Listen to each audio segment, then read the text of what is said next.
A question came up this week during a client call about how to continue to market your business in the face of crises, in the face of external upheaval, which if you're I don't, it probably doesn't matter when you're watching this video, but at the time of this recording, we're at the end of January and we've had quite a tumultuous month already here in the United States. And I know even abroad, there's been all kinds of things going on. There continues to be, right?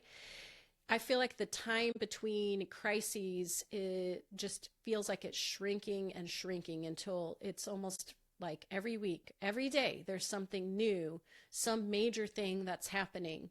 So the question is back to like, how do you market in this type of environment when there's so much uncertainty, when there is a lot of very upsetting and emotionally disturbing things that are happening, whether it's to you directly or just to people you know, or even people you don't know, but you're witnessing it. How do you continue to market your business? How do you do that in a way that's not tone deaf? And how do you do that in a way that is in integrity with who you are and what you value and the work that you're doing? So I want to give you some things to think about, some pointers around this that I, of course, hope will be helpful for this period of time and beyond, because to be quite frank, I don't see any end in sight in terms of just major things happening in the world around us. And yet we need to persevere. I work with lots of people who are service providers, who are very heart-centered, mission-driven service providers whose work is really important. And I personally feel like that work is even more important in the face of crises, in the face of upheaval, in the face of uncertainty. And so it's imperative that we continue as business owners with the work that we're doing. It's imperative. So again, how do you do that in a way that's in integrity with who you are and is supportive, right? All right, so first thing is to feel the feelings. Just allow yourself to acknowledge that even if the whatever the crisis is, whether it's an environmental thing, a political thing, a social thing, that even if it's not impacting you directly, it could be impacting you indirectly. There is still a level of emotion to acknowledge and possibly process, even as a witness to something. And then obviously, it goes much deeper in if you are immediately directly impacted. But I think we've all experienced direct or indirect impact just having lived through the pandemic. That alone showed just how much your ability to show up for yourself and for others can be impacted by what's going on around you. So that's the first thing to do, is just acknowledge and process your feelings. And I personally think that writing is such an easy, accessible, anybody can do this, but writing is a very easy way to process your emotions and also just uncover like what is going on in your brain anyway. Because when you don't take the time for that and you're just kind of running from thing to thing, you often don't even recognize what's sort of happening for you subconsciously. And writing can be such a great, and again, easy, free, you can do it anywhere kind of exercise to take yourself through for processing emotions. The second thing you want to do is just decide how much you want to acknowledge the thing that's happening. So how much do you want to acknowledge that publicly through your communications? Now, I've seen anything from zero acknowledgement, which is fine. I get emails all the time from people marketing their businesses, promoting things that are doing that there's nothing in those emails or in those communications that is acknowledging something major that's happening at the moment. And that's totally fine. As the recipient of that, I don't feel anything like negative toward the people. It doesn't come off necessarily as tone deaf or anything like that. So you get to decide if You want to acknowledge it in the first place. And then there's kind of a spectrum of potential ways that you could acknowledge the thing that's going on if you do want to, right? If you do feel like if I were to send out this communication without acknowledging the thing, it would feel out of integrity with me. It would feel tone deaf to me, to my perception. You can do that as like a prescript in an email. Let's say you're sending out either, a direct, or, well, it can work in a direct email, but definitely in like a mass broadcast, like an email newsletter. Just the prescript area is the little area above the body of the message itself. So you can have an acknowledgement there of the thing. You can do it in the postscript, which is, you know what the postscript is, the PS. You can do that in the postscript. You can have the whole entire communication piece be around the thing. You can acknowledge that. So the whole newsletter could be around that. The whole post that you're doing, the article, the whatever, the video, like what I'm talking about today, this whole video is really kind of about, it's a meta, right? It's meta acknowledging all of the crises and how to adapt to those with your marketing. You could even create a special offering around the thing. So for example, I have a client who, after the US election, there were many people really trying to process what happened and grieving, and she created some offers, some containers around that. It was very much in line with her work. And she created this space for people, even knowing that she had people in her audience that, had different feelings about the outcome of the US election. I've seen other people do this as well, create specific offers around the thing, acknowledging the fallout of the thing. So you could do that, right? So there's a spectrum of ways that you can acknowledge and address the bigger stuff that's happening around you that could be impacting your people, your clients, people in your audience, etc. Next thing you want to think about is communicating your values or restating what you stand for. Not necessarily what your stance is, because I feel like that there's a nuance there between what your stance is and what you stand for.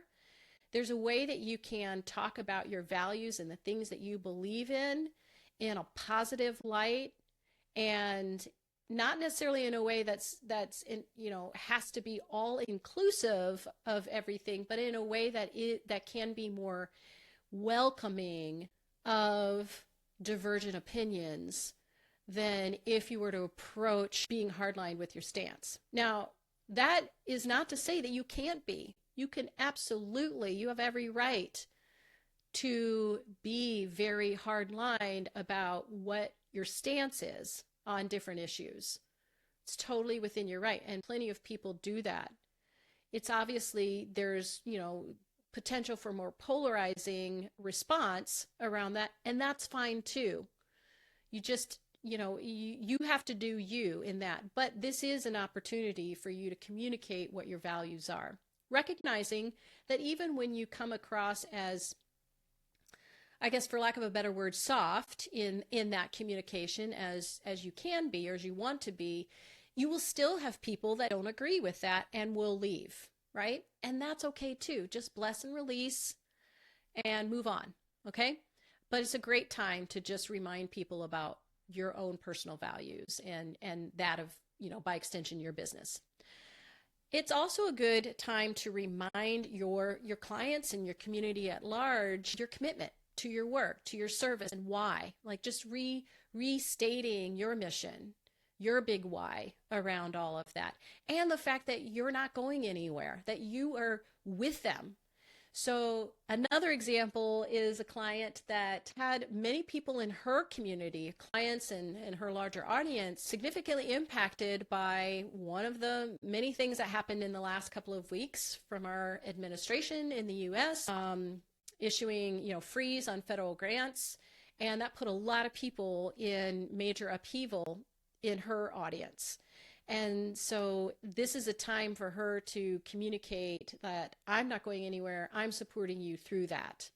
And that can be a powerful way to just add a level of stability in a situation where there's like a lot of uncertainty. So it's a good idea to, again, just communicate your support and your willingness and ability to stand by your clients and your community in the face of the uncertain times.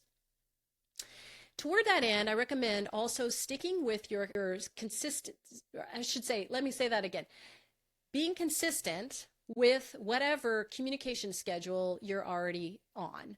So if you are sending out, let's say, a newsletter once a week, or you're posting, daily, or whatever the frequency might be of your communications, just sticking with that to the best of your ability. I mean, obviously, you're going to have days where you feel like, I don't want to say, I don't want to address the world at all, or let alone my audience. And that's fine. But in as much as you can remain consistent with your communications as they have been, that will just be another way to communicate that stability. And it also gives you something to lean on when you do have those moments where you're like, I don't really feel like getting the thing out the door today. But if you can kind of fall back on, well, this is my process, and there's there's a expectation around that from yourself and maybe also from your audience, then that can be helpful, right? It's just like, well, this is what I do. It's kind of like with exercise. Like, you don't always feel like going to the gym or doing your workout, but you know that it's good for you and you do it anyway. And you show up and then you feel good afterwards for that, right? So taking that same approach with just being consistent with your communications. Along those lines, I feel like what can be really helpful to be also with the consistency is to reconnect with your mission, reconnect with your why. So I talked before about communicating that, and before you even communicate is just like go back into your mission for your work, your business, your why around that. Because sometimes when you have those moments of like, should I send the thing? Should I make this promotion? Should I do the follow up? Whatever it might be, when you ask yourself, does my mission require this? Is this like serving my why? A lot of times the answer is yes, even when you as the individual in that feel like, no, I don't want to do this. But when you phrase it around your mission and you really put that front and center instead of yourself, instead of your ego, that can be just enough to kind of tip the scales for you to put the things out, because the world needs your stuff, right? We need your services. And along those lines, I just want to also sort of wrap up by saying, when you show up in all of this, in all the upheaval, and you're continuing to market your business, just to be flexible and adaptable with yourself, obviously give yourself grace, give your audience and your clients grace, and just be flexible in the way that you might even be making your offers. You may consider some new entry points into your work, and I would also recommend making your offers more frequently, definitely more frequently than you probably feel comfortable with. But just because with things in that seem like they're constantly changing, that has impact on what's changing in your clients and your prospects' lives as well. And so those points of alignment where like they're ready and you're there with the thing that they need can come about even sooner than you may think. So just showing up in grace and showing up often and making those invitations to come in and get supported by you can be good for everybody. Good for everybody. So I would love to hear your thoughts about this, about if you have specific ways that you like to show up when there's a lot going on in the world, let alone when there's a lot going on for yourself personally, but when there's bigger issues going on that are impacting a lot of people, and how you address those through your marketing. I would love to hear that. Put those in the comments where you're watching this video. If you need support around this, if you need support with your messaging, with how you're packaging, positioning, pricing your offers, that's what I do. I work with coaches, consultants, creative professionals, service-based businesses to help communicate why people want to hire you, why people need to, what they get out of that. So drop me a DM, send me an email, and let's talk about how I can support you in that. Okay. Wishing you well wherever and whenever you're watching this, and I'll see you soon.